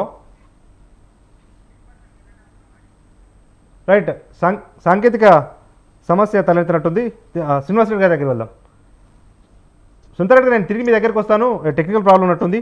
శ్రీనివాస్ రెడ్డి గారు, ఇప్పుడు నరేష్ గారు అన్నది నేను విన్నాను. బీఆర్ఎస్ నాయకుడు నరేష్ గారు ఏమన్నారంటే జాతీయ హోదా అన్నారు. నేను చాలా స్పష్టంగా చెప్తాను స్వాతంత్ర ప్రధానికానికి, జాతీయ హోదా ఇవ్వాలంటే వాస్తవంగా ఏ పార్టీ అయినా కూడా, బీజేపీ పార్టీ అధికారంలో కూడా జాతీయ హోదా ఇచ్చే ముందర ఒక ప్రాజెక్ట్ కట్టేటప్పుడు దానికి కొన్ని నామ్స్ ఉంటాయి, కొన్ని కొలమానాలు, కొన్ని సిస్టమ్స్ ఉంటాయి. ఆ సిస్టమ్ను ఫాలో అయితేనే అది జాతీయ ప్రాజెక్ట్ అవుతుంది. రాష్ట్ర ప్రాజెక్ట్ ఏంటంటే కొన్ని తక్కువ మినిమం అనుమతులు తీసుకోవాలి. మినిమం అనుమతులు తీసుకొని మనం ప్రాజెక్ట్ స్టార్ట్ చేసుకుంటాం. బీఆర్ఎస్ చేసింది అదే, మినిమం అనుమతులు తీసుకొని ప్రాజెక్ట్ స్టార్ట్ చేసి మళ్ళీ వీళ్ళు ఏంది పైన మాకు జాతీయ ప్రాజెక్టు హోదా ఏంటి అంటారు. ఎంత డ్రామాలో చూడండి. మినిమం ప్రాజెక్ట్, మినిమం వాట్ అంటే ఏంటి నరేష్ గారు, నాకు అర్థం కావట్లేదు. జాతీయ ప్రాజెక్ట్ మినిమం పర్మిషన్స్ అంటే ఏంటి? గ్రీన్ పర్మిషన్ తీసుకోవాలి, గ్రీన్ తీసుకోలేదు మనం, పర్మిషన్ నరేష్ గారు సిడబ్ల్యూసీ పర్మిషన్ తీసుకోలేదా మనం? సిడబ్ల్యూసీ మనం చేయలేదా? సార్ ఒక్క నిమిషం శ్రీనివాస్ రెడ్డి గారు, ఒక్క నిమిషం. మేడం వచ్చారు, మేడం వివరణ తీసుకుందాం. ఒక్క నిమిషం శ్రీనివాస్ రెడ్డి గారు, ఒక్క నిమిషం. శ్రీనివాస్ రెడ్డి గారు, ఒక్క నిమిషం. వాళ్ళ నామ్స్ ప్రకారం కడితే జాతీయ ప్రాజెక్ట్. ఓకే ఒక్క నిమిషం శ్రీనివాస్ రెడ్డి గారు. సార్ ఇప్పుడు సునీతారెడ్డి గారు, జాతీయ ప్రాజెక్టుకు ఉండాల్సిన నామ్స్ ప్రకారము వీళ్ళు కట్టలేదు. ఓన్లీ వీళ్ళు పర్మిషన్లు అడిగారు, పర్యావరణ పర్మిషన్లు అడిగారు. మనం ఖచ్చితంగా వాళ్ళ ప్రాజెక్టులకు ఇవ్వాల్సిన పరిస్థితి కానీ ఇచ్చాము. ఎవరైనా అవినీతి చేయమని చెప్పేసి పర్మిషన్స్ ఇస్తారా అండి? ఒక రోడ్డు వేస్తాము, ఆ రోడ్డుకు పర్మిషన్లు ఇస్తాము, వీళ్ళు టెండర్లు పిలుచుకుంటారు, కట్టుకున్నప్పుడు ఆ టెండర్ పిలిచేటప్పుడు ఒక చిన్న రోడ్డు వేస్తేనే 2 సంవత్సరాల 4 సంవత్సరాల 10 సంవత్సరాల ఏదన్నా కానీ, ఇప్పుడు మనం ఎన్నో రోడ్లు చూస్తున్నాము, ఎన్నో ప్రాజెక్టులు చూస్తున్నాము. మినిమం మెయింటెనెన్స్ ఒక 2 సంవత్సరాలు 5 సంవత్సరాలు అలాగే ఇస్తారు. ఇక్కడ కనీసం మెయింటెనెన్సే లేదు. 2019లో ఇప్పుడు బ్రదర్ నరేష్ గారు ఒక ఉదాహరణ చెప్పారు. రైలు యాక్సిడెంట్ అయింది, రైలు యాక్సిడెంట్ అయితే ముందు మనం వాళ్ళని రక్షించాలి అది అని చెప్పిండ్రు. వాస్తవమే. మేము కూడా అదే దాంట్లో అక్కడ మినిస్టర్ గారు కూర్చొని అసలు ఏమైంది, ఎందుకు ఇట్లా జరిగింది, యాక్సిడెంట్ కారణాలు ఏంది, ఈ అనేది కూడా ఒక మినిస్టర్ కూర్చొని దాని మీద మాట్లాడి చూసి కనుక్కొని టెర్రరిజమా లేకుంటే జనరల్ యాక్సిడెంటా టెక్నికల్ యాక్సిడెంటా అనేది దాన్ని పరీక్షించారు. 2019 నుంచి మీకు బ్రేక్లు వస్తుంటే మీకు మెయింటెనెన్స్ కూడా చేయకుండా మీరు కాంట్రాక్టర్లను కాపాడుకుంటా ఎక్కడ క్వాలిటీ కంట్రోల్ మెయింటైన్ చేయకుండా దానికి ఎవరిని బాధ్యులు చేయకుండా మీరు ఒక రకంగా మీరు నిర్లక్ష్యం ఎందుకు చేసిండ్రు? మరి మీరే ముఖ్యమంత్రిగా ఉన్నారు, మీ మినిస్టర్లే ఉన్నారు, మీరు రోజు అది ఏమంటారు బస్సులు పెట్టి యాత్రలాగా చూపిస్తామంటారు, ఒక టూరిజం స్పాట్ లాగా అంటారు. అది ఎప్పుడైతే బ్రేక్లు వచ్చినాయో దానికి మొత్తం తాళాలు పెట్టి కనీసం అక్కడికి మనుషులను కూడా పోనీయలేని పరిస్థితి చూసినాం మనము. అది ఒక బార్డర్ పాకిస్తాన్ బార్డర్లో ఎట్లా ఏ విధంగా ఉండేనో ఆ విధంగా మీరు మెయింటైన్ చేసిండ్రు. ఇవన్నీ ఎందుకు వచ్చినాయని నేను అడుగుతున్నా. మీరు అడిగిన దానికి మీరు ఏదైతే రైల్వే యాక్సిడెంట్ మీరు చెప్పిండ్రో దాన్ని బట్టి నేను అడుగుతున్నా. ఇక్కడ కాగు చెప్పింది ఏంటంటే సార్, మీరు కాంట్రాక్టర్లకు 52 పైసలకు అయిపోయే పనికి 100 పైసలు ఇచ్చిండ్రు, 52 రూపాయలకు అయ్యేదానికి 100 రూపాయలు ఇచ్చి చేపించిండ్రు, కాంట్రాక్టర్లకు నింపిండ్రు అనేది చెప్పిండ్రు. అది మనం కాగు చెప్పింది, నేను చెప్పలే కదా సార్. ఇంకొకటి కాకు శాస్త్రీయత లేదని కూడా మన అసెంబ్లీలో హరీష్ రావు గారు మాట్లాడుతూ కాకు సాంకేతిక పరమైన అవగాహన ఉండదు, ప్రాథమికంగా వాళ్ళ దగ్గర ఉన్న సమాచారాన్ని వాళ్ళు విశ్లేషిస్తారు తప్ప గతంలో బీజేపీ నాయకులు కానీ కాంగ్రెస్ నాయకులు కానీ కాగ్ సమాచారం ప్రామాణికం కాదు అన్న అంశాన్ని కూడా బీఆర్ఎస్ లేవనెత్తింది. నేనేమంటున్నంటే కాగు చెప్పిన దాంట్లో కూడా మనము చూసిన దానికి ఇప్పుడు మనకు డ్యామ్ సేఫ్టీ అథారిటీ చెప్పిన దానికి అక్కడ ఫిజికల్ మనము చూసిన దానికి ఇక్కడ జరిగిన దానికి మొత్తము సరిపోతుంది కాబట్టి మనం ఖచ్చితంగా అది కన్సిడర్ చేస్తున్నాము. ఇంకొకటి కాంగ్రెస్ బ్రదర్ ఏమన్నారంటే ఈ రోజు మేము ఇలా ప్రభుత్వంలో ఉన్నాము కాబట్టి మేము ఎంక్వైరీ చేస్తామని చెప్తుండ్రు. మేము కూడా అదే అడుగుతున్నాము. ఏ ఎంక్వైరీ ఇంకెందుకు స్టార్ట్ చేయలేదు? మీరు పదే యాత్రలు పెట్టుకొని పోవాల్సిన అవసరం లేదు. మీరు ప్రభుత్వంలో రాకముందే అక్కడ ఏం జరిగిందో మీ దగ్గర పూర్తి సమాచారం ఉన్నదని స్వయంగా ఇప్పటి ముఖ్యమంత్రి గారు అప్పటికి ఎంపీ గారు చెప్పడం జరిగింది. మరి దాని మీద ఏ యాక్షన్ ప్లాన్ లేదు. అంటే మంత్రులు ఒకసారి పోతారు, ముఖ్యమంత్రులు ఒకసారి పోతారు, మీ జాతీయ అధ్యక్షుడు ఒకసారి పోతారు. ఇట్లా మీరు టూర్లు పెట్టుకొని ప్రజలు ఎందుకు మభ్య పెడుతున్నారు? ఇంకొకటి సిబిఐ అనేది ఏ సందర్భంలో ఈ రాష్ట్రానికి వస్తుంది, మేము ఎందుకు సిబిఐని వేయలేకపోతున్నాం అనే దానికి నేను కాంగ్రెస్ బ్రదర్ కి చెప్పదలుచుకున్నా. ఈ రాష్ట్రం సీఎం ఇక్కడ సిబిఐ రాకుండా ఒక జీవో తీసుకురావడం జరిగింది. ఇప్పుడు సీఎం గారు అది లిఫ్ట్ చేస్తే దానికల్లా అదే వస్తుంది. మేము పోయి కంప్లైంట్ చేసినా కూడా మీరు పోయి కంప్లైంట్ చేసినా ఇప్పుడు సీఎం గారే అడగాలి, ఈ రాష్ట్ర ప్రభుత్వం అడగాలి ఏంటి సిబిఐ వచ్చి అది ఎంక్వైరీ చేయమని. లేదంటే ఈ రాష్ట్ర హైకోర్టు ఆ కేసు టేకప్ చేసేసి సిబిఐని ఆహ్వానించాలి. లేదంటే మూడో సందర్భం ఏంటంటే ఇది ఇంటర్ స్టేట్ ప్రాబ్లం అయి ఉంటే తప్ప సిబిఐ దానికెళ్ళి అది రాదు. ఒకవేళ సిబిఐ ఎంక్వైరీ చేసినప్పుడు ఈ ఫండ్స్ అంతా ఎక్కడ ప్రాబ్లం వచ్చింది, లేదంటే మీరు ఏసీబీ వాళ్ళని పెట్టి ఎక్కడ ఫండ్స్ ప్రాబ్లం అయినాయో మీరు చెప్పమనండి, 5 నిమిషాలలో ఈడీ కూడా వస్తుంది. ఫండ్స్ అనేది రేజ్ అయిన వెంటనే ఈడీ కూడా వస్తుంది. ఏ సందర్భంలో వస్తుందో చెప్తున్నా. మీరు ఈరోజు కాలయాపన చేసి వాళ్ళతో మీరు బేరం ఆడుకుంటుండ్రా, వాళ్ళతో కుమ్ముక్కైనరా, మరి మీకే ఏ కేసులన్నా మరి అడ్డం పడుతున్నాయా? మీరు వాళ్ళు ఒకటే అయి ఒక బాటలో నడుస్తుండ్రో? మాకు ఎందుకు మీరు ఇప్పుడు బీఆర్ఎస్ కాపాడుతున్నారు? ఎందుకు కాపాడాల్సి వస్తుంది? మీరు ఇక్కడ పోని మీకు రాజకీయంగా ఏమైనా ఉంటే అక్కడ అసలు ఎంతమంది ఎవరు అసలు దానికి ప్రాబ్లం ఎక్కడ? ఒక టెర్రరిజమా, లేకుంటే టెక్నికల్ ప్రాబ్లమా, లేకుంటే అధికారుల రాజకీయ నాయకుల ఎవరు అనేది కూడా మీరు తేల్చలేని పరిస్థితులలో ఎందుకు రాజకీయ డ్రామా కనపడుతుందే కదండి. ఒకటేందండి, ఇప్పుడు అన్ని శాఖలలో అవినీతి, FCIల అవినీతి అంటారు, ఎలక్ట్రిసిటీ కొనుగోళ్లలో అవినీతి అంటారు, అప్పులు తెచ్చే కాడ అవినీతి అంటున్నారు, ఇప్పుడు కాళేశ్వరం అవినీతి అంటున్నారు, మిషన్ భగీరథ అవినీతి అంటున్నారు. అది కాగు కూడా చెప్పింది. ఇన్నిట్లలో అవినీతి ఉన్నప్పుడు మీరు స్ట్రాంగ్ యాక్షన్ ప్లాన్ ఎందుకు చేయలేదు? ఇప్పటి వరకు చేయకుండా నేను చెక్కతో కొడతాను ఆకుతో కొట్టు అని ఈ డ్రామాలు ఎందుకు అని నేను అడుగుతున్నా. ఖచ్చితంగా కక్కిస్తానన్న మనిషివి ఇవాళ ఎందుకు కాలయాపన చేస్తున్నావు? కాళేశ్వరం వచ్చేసి కాళేశ్వరం అయిపోయినప్పుడు మీకెందుకు ఆవేశం వస్తలేదు? ఇంత ఉద్యమం చేసి ఇన్ని ఇబ్బందులు పడి ఇంతమంది బిడ్డల సాగు కారణమయ్యి ఇన్ని వేల కోట్ల రూపాయలు ఏమి మనము దాని నుంచి ఆశించకుండా సంవత్సరానికి 25 కోట్ల రూపాయలు అప్పు కడుతున్నాము. ఇంకా 12 సంవత్సరాలు మనం ఈ అప్పు కడుతూనే ఉండాలి. దాని నుంచి ఏం వచ్చినా రాకపోయినా దానికి తెచ్చిన నిధుల వల్ల ఈ రోజు పుట్టిన బిడ్డకు కూడా మీరు ₹1,00,000 ₹2,00,000 అప్పులు ఎత్తున పెట్టిండ్రు. కాబట్టి దేశ అప్పు ఎంత ఉందండి సునీత గారు? దేశ అప్పు ఎంత ఉంది?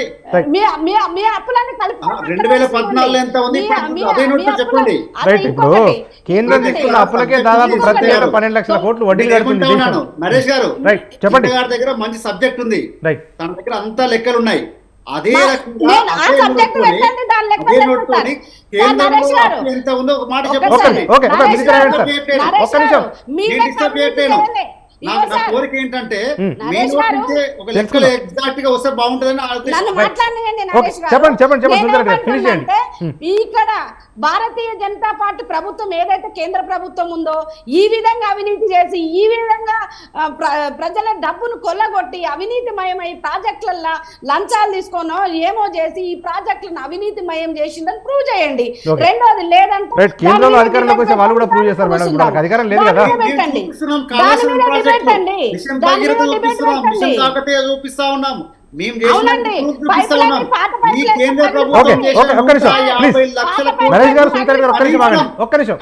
కొన్ని చూపించండి, ఒక్క నిమిషం మీరిద్దరు ఒక్క నిమిషం ఆగండి. చిన్న డౌట్, ఒక్క నిమిషం మీరిద్దరండి. మిషన్ భగీరథ చెప్తానండి. ఒక్క నిమిషం సునీత గారు, ఒక్క నిమిషం. మనం వేరే టాపిక్ వద్దు, ఇదే టాపిక్ కొనసాగితే ఒక్క నిమిషం, ఒక్క నిమిషం నరేష్ గారు, ఒక్క నిమిషం. మునుగోడు ఫ్లోరోసిస్ వ్యాధిని అరిగట్టింది ఎవరండి? రూపుమాపింది ఎవరండి? మిషన్ భగీరథ కార్యక్రమం కాదా? ఒకటండి ఏం చేసిండ్రు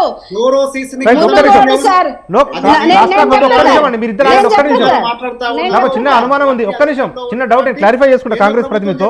మీరిద్దరు కాంగ్రెస్ ఒక్క నిమిషం ఒక్క నిమిషం మేడం, నేను వస్తాను మీ దగ్గరికి వస్తాను మళ్ళీ, ఒక్క నిమిషం ఉండండి సార్. ఇప్పుడు మధు శ్రీనివాస్ రెడ్డి గారు మీరు ఒక్క నిమిషం, సునీత గారు ఒక్క నిమిషం అండి. మధు శ్రీనివాస్ రెడ్డి గారు ఎన్నికల ముందు కాళేశ్వరంకు సంబంధించిన అవినీతి చిట్టా మొత్తం మా దగ్గర ఉంది, రాగానే కేసీఆర్ కుటుంబాన్ని జైల్లో వేస్తామని చెప్పిన కాంగ్రెస్ పార్టీ ఎందుకు కాలయాపన చేస్తూ ఉంది? 2.5 నెలలుగా 2-3 సార్లు ప్రాజెక్ట్ దగ్గరికి వెళ్ళారు, దాని తర్వాత జ్యుడిషియల్ ఎంక్వైరీ అన్నారు, అసెంబ్లీలో 2-3 దఫాలుగా 2-3 రోజుల పాటు చర్చలు చేపట్టారు. అయినప్పటికీ ఇప్పటి వరకు ఎందుకు మీరు కాంక్రీట్గా ఒక ఎవిడెన్స్ను బయటికి చూపించలేకపోతా ఉన్నారు? ఎందుకంటే దర్యాప్తు సంస్థలన్నీ మీ చేతిలోనే ఉన్నాయి కదా, ఎందుకు ఆధారాలు బయట పెట్టలేకపోతా ఉన్నారు? మ్యూట్లో ఉన్నారు సార్, శ్రీనివాస్ రెడ్డి గారు మ్యూట్లో ఉన్నారు, అన్మ్యూట్ చేయరా? శ్రీనివాస్ రెడ్డి గారు మ్యూట్లో ఉన్నారు, శ్రీనివాస్ రెడ్డి గారు మ్యూట్లో ఉన్నారు మీరు. సార్ మాకేం వినిపించట్లేదు, శ్రీనివాస్ రెడ్డి గారు మ్యూట్లో ఉన్నారు, అన్మ్యూట్ చేయండి. ఇప్పుడు నరేష్ గారు, ఇక్కడ కాళేశ్వరం ప్రాజెక్ట్ లో పెద్ద అవినీతి జరిగింది, అది అందరికి అర్థమవుతుంది. కానీ ఇప్పుడు బీఆర్ఎస్ వారు ఏమంటున్నారు, అది ఏం లేదు, అది ఉత్తగానే బొంగలు పడ్డాయి, పొలాలకు గండి పట్టదని చెప్తున్నారు. మన సింగిరెడ్డి నిరంజన్ రెడ్డి గారు అదే చెప్పారు, ఇప్పుడు బీఆర్ఎస్ నాయకులు మన నరేష్ గారు కూడా అదే చెప్తున్నారు. ఏం పడదో మేము చూడాలి కదా, అంటే ఓవరాల్ గా మాట్లాడిన దానికన్నా ప్రాక్టికల్ గా చూడాలి అక్కడ. ఎందుకంటే ఎందుకు సీఎం గారు మొన్న వెళ్ళి చూశారు, మంత్రి మండలి అందరినీ తీసుకొని, అదే విధంగా రతన్ గారు కూడా వెళ్ళారు అక్కడికి, మరి ఎన్ఫోర్స్మెంట్ డైరెక్టరేట్ ఆయన అందరు వెళ్ళి చూశారు. ఎందుకంటే అక్కడ అర్థం కావాలి ప్రాక్టికల్ గా అసలు ఏముంది అక్కడ, ఏం జరిగిందని తెలవాలి. కూలంకషంగా అధ్యయనం చేసిన తర్వాత దాని మీద స్టడీ చేసిన తర్వాత అప్పుడు మాత్రమే కమిటీ వేయాల్సి ఉంటుంది అక్కడ. మరి దాని మీద ఎంత అవినీతి జరిగిందో కూడా అందరికి కూడా అర్థమవుతుంది. ఎప్పటి రైతులకు అక్కడ ఇబ్బంది పడుతున్నారు, పొలాలకు నీళ్ళు అందట్లేదు, అది పక్కన పెట్టండి, నీళ్ళు ఏంటంటే ఇది ఆశాస్పదం. అది సరిగా లేకుంటే రైతులకు నీళ్ళు ఎట్లా వస్తాయి, నీళ్ళు ఎట్లా అందజేత అవుతుంది రైతులకు? అది సెట్ చేయాలి కదా ఫస్ట్. అది సెట్ చేయాలంటే అక్కడ కాపర్ ట్యాప్ పెడతానికి కూడా వీలు పడట్లేదట. మరి అవన్నీ చూసుకోవాలి. అక్కడ మనం సైంటిస్టులం కాదు, ఇంజనీర్లం కాదు కదా, మనం ఒక లాయర్లో ప్రజాప్రతినిధులమో లేకపోతే రాజకీయాలు తెలిసిన వాళ్ళం మనం అంతే. మరి అట్లాంటప్పుడు అయినా చూసుకోవాలంటే ఇప్పుడు జరిగిందే కంగారు తొందర. మన ఉన్న 34,000 కోట్ల ప్రాజెక్ట్ 81,000 కోట్ల రూపాయలు తీసుకుపోయి 81,000 కోట్ల రూపాయల ప్రాజెక్ట్ 1,80,000 కోట్ల తీసుకున్న పరిస్థితి మనం చూస్తున్నాం. మరి చూసుకోవాలి, ఎవరు చూసుకొని ఆ ప్రాజెక్ట్ లో విలువ పెంచేసి ఇవాళ మాకు కేంద్రం దానికి మాకు జాతీయ హోదా ఇవ్వట్లేదని అడగటం, ఆ కేంద్రం ఇచ్చే నిధులను కూడా వీళ్ళిద్దరు ఒక్కటే అయిపోయి బీజేపీ టీఆర్ఎస్ అవి ఎవరు చెప్పకుండా బీఆర్ఎస్ ఇచ్చిన ప్రచారం చేసుకున్నా కూడా చూచున్నట్టుగా ఊళ్ళల్లో ఉండటము, ఇవన్నీ మనం గమనించాము ఫస్ట్ నుంచి కూడా. ఇవాళ బీఆర్ఎస్ వాళ్ళు మా స్కీములు ఇవి, మా ప్రోగ్రామ్ ఇవి చెప్పుకున్నాం తప్ప ఏ రోజన్నా టీవీలో కానీ పేపర్లో కానీ ప్రకటనలు ఇచ్చిందని మీరు గమనించండి. ఎవరు ఎవరు కూడా ఎవరు టీవీలో ఇప్పుడు చూస్తున్న ప్రకటనలు కేంద్ర ప్రభుత్వాన్ని ఎందుకు కాంగ్రెస్ పార్టీ వచ్చింది కాబట్టి రాష్ట్రాలకు రావాల్సిన హక్కు అండి. మరి బీఆర్ఎస్ అధికారులు ఇప్పుడు మీరు లేరా కేంద్రంలో, మీరు ఎందుకు చెప్పలేదు? వైకుంఠధామాలు న్యాయం చెప్పుకున్నాడు కేసీఆర్, అన్ని న్యాయం చెప్పుకున్నాడు. అసలు ఒక్క స్కీమ్ మానంటారు కూడా తెలియదండి కేంద్ర ప్రభుత్వాన్ని, ఎవరు చెప్పడం లేదు. అసలు ఏమంటే వాళ్ళే వచ్చి ఓపెన్ చేసిపోతున్నారు, బీఆర్ఎస్ వాళ్ళు వాళ్ళే చేస్తున్నారు. మీ అండర్స్టాండింగ్ కూడా ప్రజలకు తెలంగాణ రైట్ ప్రజలకు ఓకే పూర్తిగా అర్థమైంది. రైట్ ఆ రోజు మీరు కూడా మీరు ఎలాంటి చర్య తీసుకోలేదు నరేష్ గారు వీళ్ళు Right. ఇవాళ కాంగ్రెస్ పార్టీ రాగానే ఆయన మీద చర్య తీసుకోండి, ఆయన జైలు పెట్టండి, సిబిఐ అంటే మీరు చర్యలు తీసుకుంటామని చెప్పి అధికారంలోకి వచ్చారు కదా శ్రీనివాస్ రెడ్డి గారు, మీకు ఆ బాధ్యత ఉంది కదా, ప్రజలకు హామీ ఇచ్చారు. అంటే ఇప్పుడు 6 గ్యారంటీలతో పాటు చేయడం అంటే అంత ఈజీ కాదు కదా. Right. చట్టాలు చేయాలంటే శాసన మండలి ఓకే ఒక నిమిషం ప్లీజ్ శ్రీనివాస్ రెడ్డి గారు ఒక్క నిమిషం ఆగండి. శ్రీనివాస్ రెడ్డి గారు సిస్టమ్ ఉంది అక్కడ, రైట్ ఓకే అవన్నీ రైట్ తర్వాత చేయాల్సి ఉంటుంది. రైట్ ఓకే శ్రీనివాస్ రెడ్డి గారు ఒక్క నిమిషం రెస్పాండ్ కండి నరేష్ ప్రజాపతి గారు. అయితే ఒకటి నరేష్ గారు, ఇక్కడ కాంగ్రెస్ పార్టీ బాధ అంత ఏంటంటే మేము మొదటి నుంచి డే 1 నుంచి అడుగుతా ఉన్నాము, మీరు ఇచ్చిన హామీలు నిలబెట్టుకుని అడుగుతా ఉన్నాము. అక్కడ నిలబెట్టుకునే పరిస్థితి లేదు, దానికి కనీసం ఆ కార్యాచరణ చేయించే పరిస్థితి కూడా లేదు. ఎందుకు చెప్తా ఉన్నాను ఈ మాట అంటే, వారు ప్రభుత్వం అధికారం రాగానే వాళ్ళు ఒక దాని ఏమంటే 6 గ్యారంటీల స్కీమ్ మీద ఒక ఫామ్ ఫిల్అప్ చేయించుకొని కొన్ని కోట్ల మంది దగ్గర అప్లికేషన్ తీసుకున్నారు నరేష్ గారు. తర్వాత మళ్ళీ గృహలక్ష్మి పేరు మీద గృహజ్యోతి కరెంటు బిల్ దాని మీద మళ్ళీ ఇంటింటికి వెళ్ళో లేదా అక్కడ ఉన్నటువంటి వారి దగ్గరికి వెళ్ళో మళ్ళీ ఆధార్ సబ్మిట్ చేయమని అంటా ఉన్నారు. ఎన్నిసార్లు సబ్మిట్ చేస్తారండి? అంటే ఆ రోజు చేసినటువంటి వారు దేనికోసం చేసినట్టు మరి అవి ఆ అప్లికేషన్ దేనికి పోతుంది, మళ్ళీ ఈ అప్లికేషన్ దేనికి చేస్తూ ఉన్నారు అంటే అంత ప్రజలు మభ్యపెట్టినట్టు కదా. మేమేం క్వశ్చన్ చేస్తా ఉన్నామంటే, అయ్యా మీరు అధికారంలో ఉండండి, ప్రజలు ఇచ్చిన తీర్పు మేము కాదంటలేము, మేము ప్రతిపక్ష పార్టీలో ప్రతిపక్ష హోదాల్లో ఉంటాము, ప్రతిపక్ష పాత్ర సరిగ్గా వహిస్తాం మేము. కానీ మీరు అధికారంలో ఉన్నప్పుడు ప్రజలకు ఏదైతే హామీలు ఇస్తా అన్నారో, రేవంత్ రెడ్డి గారు డిసెంబర్ 8 వరకు ఆగండి, 9 నాడైతే నేను ఎకరానికి 15,000 ఇస్తా అన్నారు, 2 లక్షలు రుణమాఫీ చేస్తా అన్నారు, మీరు ఆ రోజు దాకా మీరు పంట అమ్మకండి, నేను వచ్చినంటే నెక్స్ట్ డే నుంచి మీకు 5 రూపాయలు బోనస్ ఇస్తా అన్నారు, మీకు గ్యాస్ సిలిండర్ తక్కువ చేసి ఇస్తా అన్నారు అని ఏ డేట్ చెప్పారు వారు? ఇప్పుడు ఉన్నటువంటి ముఖ్యమంత్రి గారే, ఇంకెవరు చెప్పిన మాట కాదు. ఆ రేవంత్ రెడ్డి గారే డిసెంబర్ 9 వరకు ఆగండి, నెక్స్ట్ డేనే అన్ని చేసి చూపిస్తాను కదా. అయ్యా మరి ఏంది ఆ పరిస్థితి? ప్రజలు మీకోసం చేస్తా ఉన్నారు, మీరు ఇచ్చిన హామీలు ఏమని చెప్పి మేము అడిగేసరికి వాళ్ళకి ఏదో ఒక రకంగా చూపించే ప్రయత్నాలు చేసి మేడిగడ్డ దగ్గరికి వెళ్ళి ఫోటోలు దిగి రావడము, లేకపోతే సునీల దగ్గరికి వెళ్ళి లీకేజ్ ప్రభుత్వాలు మన ఇప్పుడు ఒకటండి, కేసీఆర్ గారు ఒక నిర్మాణం చేసిపోయారు, ఆ నిర్మాణం ప్రజా సంపద కదా, అది కేసీఆర్ సంపద కాదు కదా. ప్రజా సంపద ప్రజాధనంతో నిర్మించింది కాబట్టి అప్పుడు కేసీఆర్ గారు వెళ్ళారు ముఖ్యమంత్రి హోదాలో, ఇప్పుడు రేవంత్ రెడ్డి గారు ముఖ్యమంత్రి హోదాలో వెళ్ళారు, దాన్ని తప్పడానికి కూడా లేదు కదా. ఇప్పుడు కేసీఆర్ సొంత ఇల్లుకో ఫామ్ హౌస్కో ముఖ్యమంత్రి కానీ మంత్రులు కానీ వెళ్ళలేదు కదా, అది ప్రజాధనంతో నిర్మించిన ప్రాజెక్టు, లోపాలు ఉన్నాయి కాబట్టి వాళ్ళు వెళ్తున్నారు, దాన్ని ప్రశ్నించడానికి ఏం పెద్దగా అవకాశాలు కూడా లేవు కదా అంట నేను.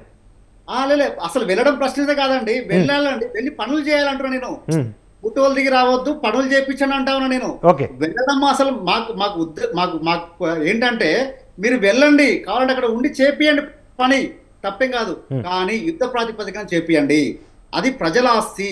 కేసీఆర్ గారు కట్టినా, గత ప్రభుత్వాలు ఎవరు కట్టినా, ఏం చేసినా అది కేసీఆర్ ఆస్తో అది పర్సనల్ వచ్చే ఆస్తి కాదు. అది ప్రభుత్వ హయాంలో జరిగినటువంటి ప్రతిదీ కూడా అది ప్రజల ఆస్తి. ఆ ప్రజల ఆస్తిని కాపాడాల్సిన బాధ్యత ప్రభుత్వం మీద ఉందా లేదా? మరి ఉండకుండా అక్కడ ఫోటోలు తీసుకొచ్చేసి ఏ గ్యాప్ ఉంది, ఎంత గ్యాప్ ఉంది చేయబెట్టే సందని పెద్ద హోల్ గా చూపించేసి ఆ మీడియాలో ఈ మీడియాలో చిన్న చిన్న షార్ట్ వీడియోలు చేసి ముఖ్యమంత్రి ఆఫీస్ నుంచే, ముఖ్యమంత్రి పర్సనల్ పేజ్ నుంచే వాళ్ళ వెబ్సైట్.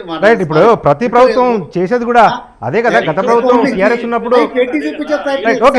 ముగిద్దాం, మనకు సమయం మించిపోతా ఉంది. ఓకే, ఇది right. Okay right right Lok Sabha ఎన్నికల నేపథ్యంలో మరోసారి తెలంగాణలో ఎన్నికల వేడి రాజుకుంటోంది. ఒకప్పుడు ఉద్యమ పార్టీ, ఆ తర్వాత ఫక్తు రాజకీయ పార్టీ అని చెప్పుకున్న బీఆర్ఎస్ మరొకసారి అధికారం కోల్పోయిన తర్వాత ఉద్యమ బాట పడుతున్నట్టుగా ప్రకటించింది. గోదావరి నీళ్ళకు సంబంధించి కాళేశ్వరం ప్రాజెక్టు నుంచి ఒక యాత్ర, కృష్ణా జలాల పరిరక్షణ కోసం నాగార్జున సాగర్ నుంచి మరొక పాదయాత్రకు బీఆర్ఎస్ ప్రయత్నిస్తుంది. కాంగ్రెస్ పార్టీ దాన్ని ధీటుగా ఎదుర్కొనేందుకు కూడా రంగం సిద్ధం చేసుకుంటున్న నేపథ్యంలో లోక్సభ ఎన్నికలు చాలా వాడివేడిగా జరిగే అవకాశాలు అయితే మనకు కనిపిస్తూ ఉన్నాయి. ఇది ఇవాల్టి మన డిబేట్ బిగ్ టాక్. మన బిగ్ టాక్లో పార్టిసిపేట్ చేసిన గెస్టులు బీఆర్ఎస్ రాష్ట్ర నాయకులు నరేష్ ప్రజాపతి గారికి, టీపీసీసీ అధికార ప్రతినిధి డాక్టర్ మద్ది శ్రీనివాస్ రెడ్డి గారికి, వారితో పాటు బీజేపీ రాష్ట్ర నాయకులు డాక్టర్ సునీతారెడ్డి గారికి అందరికీ కూడా ధన్యవాదాలు. ఇది ఇవాల్టి బిగ్ టాక్. చూస్తూనే ఉండండి స్వతంత్ర.